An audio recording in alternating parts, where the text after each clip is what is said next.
Rock Brasil entrevista Abdula. Abdula, eu queria saber onde você nasceu, onde você cresceu e qual a sua religião. Cara, eu nasci em São Gonçalo, nasci, especificamente em Niterói, no Hospital dos Marítimos, Morro dos Marítimos. Nasci por volta de meia-noite e um, mas aí na certidão tá 11 uns quebrados, né? Dia 31 de agosto, né, de 1962. Ou seja, eu tenho 56 anos e eu vivo em São Gonçalo até hoje, né? Nunca saí de lá, né? E eu sou evangélico. Uhum. E quando você crescendo, lá, qual eram as suas influências musicais, assim? O que que você ouvia? Qual era o tipo de som que rolava? Bom, até uma certa idade, até os 13 anos mais ou menos, 13, 15 anos mais ou menos, eu fui muito influenciado pelos discos que meu pai ouvia, Uhum. né. Meu pai ouvia muito Aguinaldo Raiol, Aguinaldo Timóteo, Nelson Ned, Nelson Gonçalves, Moacir Franco, essas coisas. Então eu como meu pai ouvia muito esses vinis, eu ficava lá com meu pai. E meu pai era seresteiro, né? Meu pai cantava pra caramba, era seresteiro, e eu ia com ele Uhum. em algumas serestas, né? Quer dizer, as que eu podia entrar, porque eu tinha 15 anos, 15, 16 anos, as que eu podia entrar, eu ia com ele. Então a minha influência até os 16, 17 anos foi essa aí. Foi Uhum. essa galera aí, Uhum. né? Depois, aí, por conta do colégio, por conta de professor, amizade com professor e outros alunos, né? Que eu estudei lá no Colégio Raul Vidal, era um colégio mediano, né? Não era nem muito ralé, digamos assim, nem muito alto nível. Não era muito baixo nível, também não, era mediano. Então, por conta de amizade de alguns professores, alguns alunos e tal, eu comecei a conhecer outros estilos musicais. Tinha um programa chamado Inglês com Fisk, que tinha aquela bolinha, né? Tinha um amigão meu, um parceiro meu brother, o Marco Antônio. O Marco ouvia muito essas músicas. Foi ele que me apresentou esse universo aí. Aí, por conta disso, eu comecei a deslanchar e a ouvir outras coisas. Uhum. E aí, quando que você começa a cantar, assim? Isso aparece em que você com quantos anos?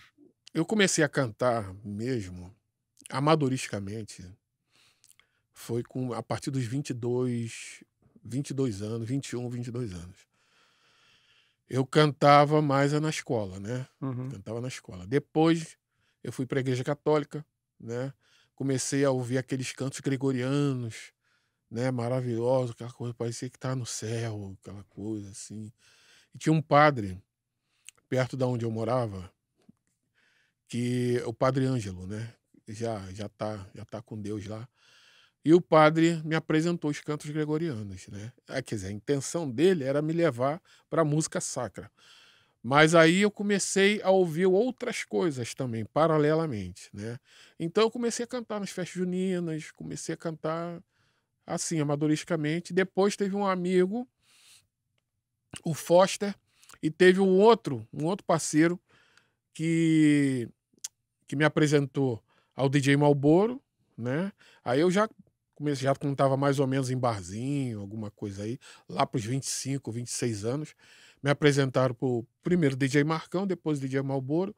Aí o Malboro me ouviu e resolveu investir Uhum. em Ma mim, né? mas antes, qual era o repertório que você cantava? Era só música americana, cara.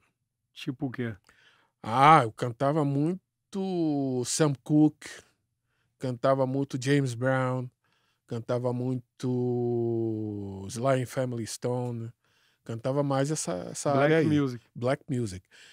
E o detalhe é que eu não sabia inglês, eu não falava inglês, eu decorava os fonemas e cantava ali. Depois, que eu não tinha grana, né, para estudar e tal, ou fazer uma coisa ou fazer outra. Aí depois que eu comecei a trabalhar, arrumei um emprego legal e tal, eu resolvi fazer um curso de inglês. Eu me matriculei assim no melhor dos piores, né? Mas aí eu estudei 4 anos e tal, aí comecei a entrar em contato mesmo com a língua, né? Uhum. Mas eu cantava mais era música americana. Conheci o MPB, conheci o Ivan Lins, conheci a Regina, a Elis Regina, né? Milton Nascimento, por conta de outra galera também estudando aquela coisa Fagner e tal. Fui conhecendo essa galera. Mas a minha paixão mesmo era a música americana. Uhum. E aí o Marlboro vem para você e Isso, Marlboro 1985, 84, 85. Eu conheci o Marlboro, comecei a frequentar os bailes com ele, né? E até então ele não sabia que eu cantava, né? Eu era dançarino. Tinha um grupo de dança e até então ele não sabia que eu cantava, né? Aí tinha um grupo, tinha um programa chamado Trop Music na Rádio Tropical FM, dirigido pelo DJ Marcão. E o Marcão nos viu dançar, resolveu pegar a gente para acompanhar ele nos bailes. Quem fazia a sonorização era o DJ Marlboro. Uhum. Aí ele me apresentou ao Marlboro, a gente ficou amigo, comecei a frequentar os bailes com o Marlboro. E só, tipo, 1 ano e pouco depois é que ele começou a saber que eu cantava, porque eu tinha uma amiga nos Estados Unidos que eu fiz uma música para ela, né? International Romance. Aí eu mostrei pro Marlboro, caramba, vamos fazer essa música aí. Aí ele contactou uns amigos meus, uns amigos nossos, né? O Humberto Melo, o Alfredo Kramer, e juntos, graças a essa música, juntos, nós fizemos um grupo chamado Funk Firmeza. Isso era em 1987, né? Já caminhando para 88. Então, o Funk Firmeza, o Marlboro levou o Funk Firmeza para se apresentar em alguns bailes. Nessa época, o Marlboro estava experimentando umas coisas na bateria eletrônica que o Hermano Viana tinha dado para ele, né? E já estava experimentando umas coisas. Então o Marlboro levou a gente para fazer umas experiências com os bailes, nos bailes. Eu cantando e os caras tocando, né? Eram 2 teclados e uma voz. E aí foi ele fazendo as experiências dele e tal, até chegar no final de 88, que chegou na Mulher Feia. Uhum. Mas isso você cantando inglês. Cantando inglês. Cantando inglês. Cantando inglês. Aí o Funk Firmeza, né? Tinha umas coisas cantando em inglês, mas em português mesmo, foi só a Mulher Feia. Mulher Feia. Foi a Mulher Feia. E 1988 para 89. E aí como foi isso? Como foi esse processo? Tinha a Melô da Mulher Feia é uma versão. Uma versão de uma outra versão, né? Que é um grupo chamado Two Live Crew, uma música chamada Do I Did It, que era de um outro grupo anterior, de 1960 mais ou menos. Eles fizeram uma versão. E nessa época, os bailes que veio que era o soul, depois disco funk, depois funk. Nessa época, as pessoas ouviam as músicas, tudo em inglês, eram todas, 100% em inglês. Aparecia uma coisinha ou outra em português, mas ninguém dava tanta importância, era mais em inglês, né? Então apareceu as músicas que tocavam, os sucessos que tocavam, as pessoas convertiam aquilo para a sua própria língua, né? Por exemplo, tinha uma música que tinha um teclado, era só um teclado, a melodia é pam pam pam param pam pam param pam pam pam pam param pam pam param pam. Pessoal, vem fazer na mão para ver se vai dar. Vem fazer na mão para ver se era uma provocação para outra galera. E acostumou as galeras, cada uma gritando, faz seu grito de guerra, sou da Otto, eu sou da roça, uma parada assim. Uhum. Os DJs começaram a observar isso, né? E as músicas que tocavam bastante, todas elas, pelo menos o refrão, eram convertidas. O pessoal sempre tinha uma frasezinha em português. O Do I Did It foi isso. Pessoal, mulher feia, chupa e dá. Entendeu? Aí a galera começou a cantar isso. O Marlboro sacou a parada. Já tinham outras rolando, eram várias músicas, cada uma com uma frasezinha. E nos programas tinham as melôs, que a gente chama de melô, né? Melô da Mulher Feia, melô do quebra-vidro, e por aí vai. que eram músicas que o pessoal batizava devido a uma característica qualquer na música. E os DJs já tinham, o Rafael já estava de olho nisso aí, né? Tinham outros DJs. O Rafael, o Marlboro, Grandmaster o Rafael. Grandmaster, É. isso mesmo. Já estava de olho, né, Uhum. nessas coisas. Ele e alguns outros, mas só que o Marlboro tomou a dianteira nisso aí. Ele me chamou, né? Eu vivia colado com ele, quase todos os bailes eu estava com ele. Uhum. O pessoal me chamava de cupincha do Marlboro, Abdullah é cupincha do Marlboro e tal. Eu não ligava não esquentava não, tava coladão com ele. Eu ajudava ele a pegar os discos lá e tal, levar os discos. E aos poucos ele ia me colocando a par do que estava rolando, né? Ele foi a Miami, conheceu o Two Live Crew, voltou com essa ideia na cabeça. Aí ele me chamou um dia na casa dele, mostrou a música, cara, vamos fazer uma versão em português dessa música que vai arrebentar. Vai arrebentar. 1989 a gente fez. Em uma noite a gente fez o Melô da Mulher Feia. Aí ele levou, quem estava tocando nessa época, na Tropical, era o Grandmaster. O Grandmaster ouviu a música, sacou tudo na hora, que o Grandmaster é um cara muito inteligente, sacou tudo na hora e resolveu dar uma força. E tocou. E foi uma experiência muito bem sucedida. O Marlboro, naquela tarde, o Marlboro virou, cara, olha só, quase o dobro de pedido das outras músicas. Na Mulher Feia, pessoal, Mulher Feia Nacional, Mulher Feia Nacional, Mulher Feia Nacional. Quase o dobro de pedidos. Aí deslanchou. Aí a gente começou a abrir picada no meio do mato, no meio da floresta lá. O Mulher Feia, na verdade, foi o primeiro funk, que eu saiba, foi o primeiro funk em português no Brasil. Então você é o primeiro MC de funk brasileiro. Eu creio que seja. Eu creio que seja. O primeiro MC de funk brasileiro. Que eu saiba, pelo menos na mídia, alguma Sim. coisa assim, realmente fui eu. Aí deu origem ao Funk Brasil, né? Volume 1, que depois veio o Batata, Entre Nessa Onda, veio o Guto, né? O Melô do Bicho, veio o Ademir Lemos, que foi uma aquisição maravilhosa. O Ademir era tipo o papa, o vovô do funk. O Ademir foi o cara que inventou o baile mecânico, que até então era feito com banda. O Ademir, em 1970, fez o primeiro baile chamado Baile da Pesada, junto com o Big Boy, que era um locutor. Ele fez ali no Canecão, né? Quer dizer, Marlboro teve uma sacação show de bola chamar o Ademir para compor o Funk Brasil. E o Cidinho Cambalhota, né, que fazia bailes, rodava os bailes, passando o clipe, né? Chamaram o Cidinho também e a gente compôs o Funk Brasil. Eu, Ademir, Guto, o Batata e o Cidinho Cambalhota, Funk Brasil 1. E aí, a partir daí, você vira um MC profissional? Você começa a viver como MC? Ainda não. Ainda não. Ainda não. Eu trabalhava ainda naquele universo de 9 às 6. Trabalhava na Xerox do Brasil. Fiquei ainda, uns 3 anos ainda. Trabalhando como... Mesmo com o sucesso todo mesmo do com funk sucesso Brasil. rolando, mesmo com sucesso rolando, ainda fiquei uns 3 anos trabalhando ainda.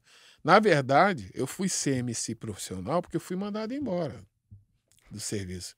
Porque o tempo não estava mais dando. Eu estava começando a faltar demais e chegou uma hora que o negócio fez uma bifurcação. Eu ia para um lado, eu ia para o outro. Né? A gente já estava lançando o disco já. Eu tive que faltar trabalho para fazer a capa do Funk Brasil. E os próprios caras lá do trabalho falaram, cara, vai nessa aí, bicho. Vai nessa aí, você já tá no esquema já. Vai nessa. Aí foi o que aconteceu. 3 anos mais ou menos depois, já fazendo show e tudo, aí os caras me mandaram embora, eu fui ser MC profissional. E aonde que o funk te levou? Para que lugares? Cara, o funk me levou a fazer 2 turnês, né? O Funk Brasil foi mais ou menos, foi mais aqui, Rio de Janeiro, Vitória, alguma coisa assim no Planalto Central, a gente chegou aí no Brasília, né? Fizemos assim alguma coisa em Norte e Nordeste, alguma coisa. Mas era assim uma coisa muito embrionária ainda, era muito no comecinho. Depois eu lancei o meu primeiro CD solo, meu primeiro disco solo, chamado Sonho Secreto, aí sim. Isso rendeu uma turnê de mais ou menos 1 ano no Brasil. Depois eu lancei o segundo CD, que foi o Depende de Nós, que rendeu a segunda turnê no Brasil. Aí sim, aí eu virei um cantor profissional. Eu deixei de ser MC para ser o Abdullah mesmo. Né? Aí sim, aí eu comecei a virar um profissional de fato. Mas você cantava funk nesses discos ou cantava de tudo? Voltava, você chegou a cantar as músicas em inglês de novo ou não? Era só funk brasileiro, assim, Não, eu cantava algumas em inglês? inglês, até por sugestão do Marlboro, Sim. né? Falei, não, canta algumas músicas em inglês Uhum. sim, né? Canta que é legal, que coloca você num patamar diferenciado dos outros. Né? Mas do funk Brasil até o primeiro disco solo, né? Eu ainda fazia uns bailes como MC. Uhum. Fazia uns bailes ainda como MC. Depois que eu lancei esse primeiro disco solo, tinha umas músicas, mas as músicas que estouravam, curiosamente, não são em inglês. Uhum. E eram todas uns funk com a batida de funk. Tudo funk, é chamado funk melody, que é Uhum. lá fora chamado de freestyle. Sim. Era o funk melody. O pessoal, pra você ver, cara, tudo tem uma tradução, tudo tem uma traduçãozinha, que aqui o pessoal chama de funk melody, né? Uhum. E as músicas que estouraram aqui foram todas em português, Uhum. mesmo tendo gravado em inglês. Sim.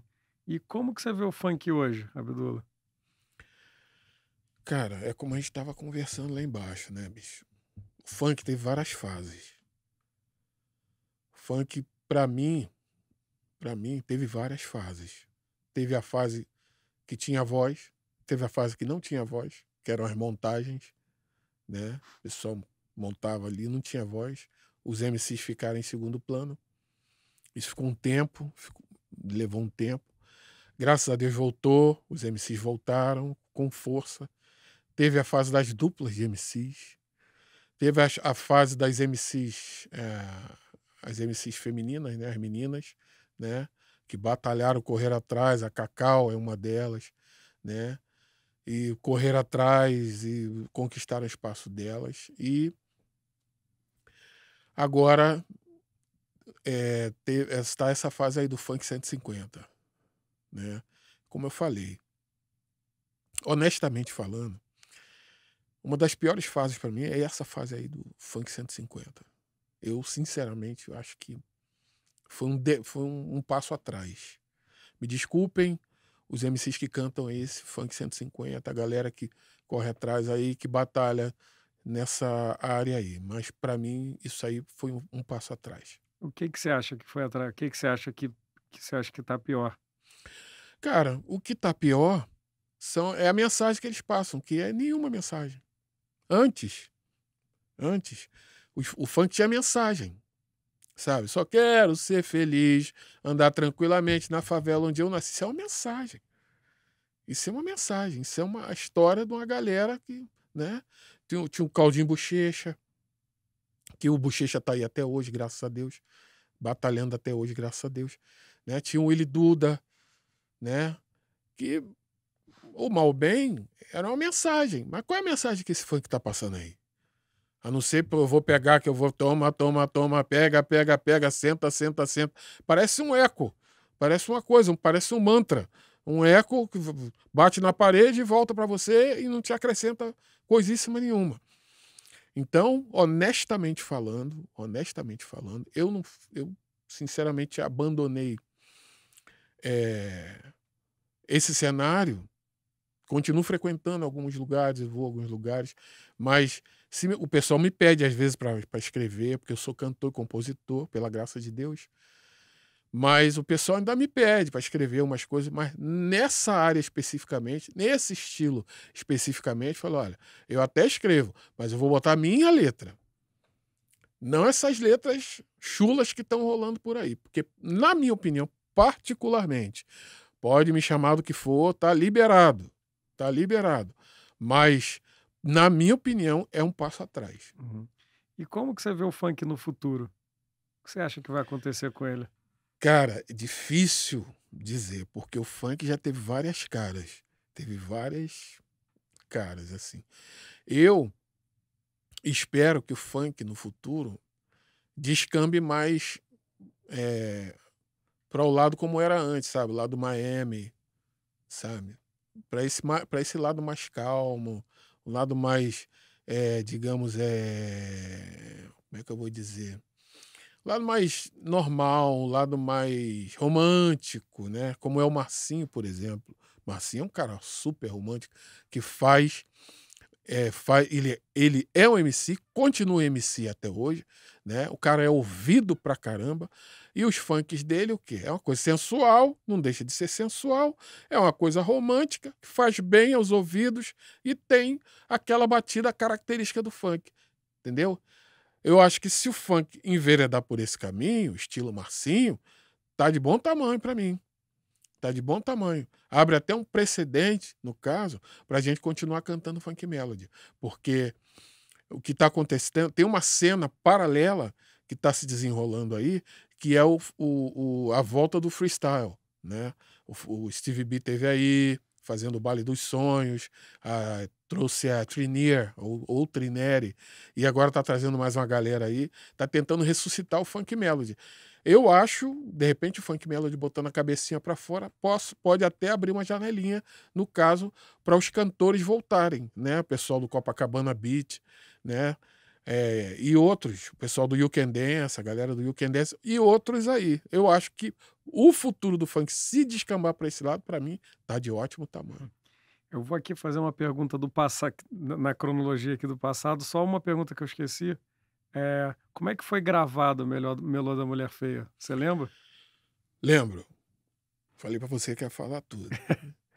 A Melô da Mulher Feia foi gravado num gravador Fostex, 4 canais, emprestado na casa do Marlboro. Tudo emprestado. Uhum. Tudo emprestado. Foi um gravador Fostex. 4 canais na casa do Marlboro, microfone emprestado e tal. Depois, a gente pegou, gravamos com disco e tal, aquela coisa. Depois, apareceu um outro camarada que nos ajudou muito, sabe? O Armandinho, Armando Mendes, que nos ajudou pra caramba, sabe? Foi um divisor de águas, assim, que era um cara produtor, hoje ele é engenheiro de áudio. Ele nos ajudou, ele se interessou pra caramba, se interessou por mim, pelo Marlboro. Ele já tinha um estúdiozinho e ele nos ajudou pra caramba, sabe? Ele tinha acabado de comprar uma bateria eletrônica, uma SP1200 da Roland, se não me engano, que fazia sample, né? Era um tempo curtinho de sample, mas o Marlboro, com a perspicácia dele, emendou, gravou uma primeira parte, aí juntou e a gente gravou o Melô da Mulher Feia propriamente dito. Aqui foi pro álbum, foi pro disco. Aqui foi pro no disco. estúdio dele. Aqui foi pro disco, no estúdio do Armando. O Armando foi de grande valia pra gente, ajudou muito a gente. E isso rendeu pro Marlboro, mais tarde, um cargo de divulgador lá na Poligram. Foi por causa do Funk Brasil que ele foi para lá. Então, ele foi tendo contato com um monte de outras coisas. E o funk virou o que virou. Hoje, passou por essas fases todas por causa do Marlboro também. Demais. E se você tivesse que enviar um funk para Marte, para uma pessoa daqui a 1000 anos escutar, pô, isso aqui qual música você acha que representa melhor Funk Brasil? Melhor ou para você? Funk Brasil, eu mandaria, olha, assim, na boa, eu mandaria a música do Batata, Entre Nessa Onda. Entre Nessa Onda, eu acho que seria melhor, por causa da letra, né? E mandaria o Melô da Mulher Feia também, que foi o ícone, né? Que foi o primeiro, mandaria essas duas. Abdullah, muito obrigado. Valeu, eu que agradeço. Valeu, gente.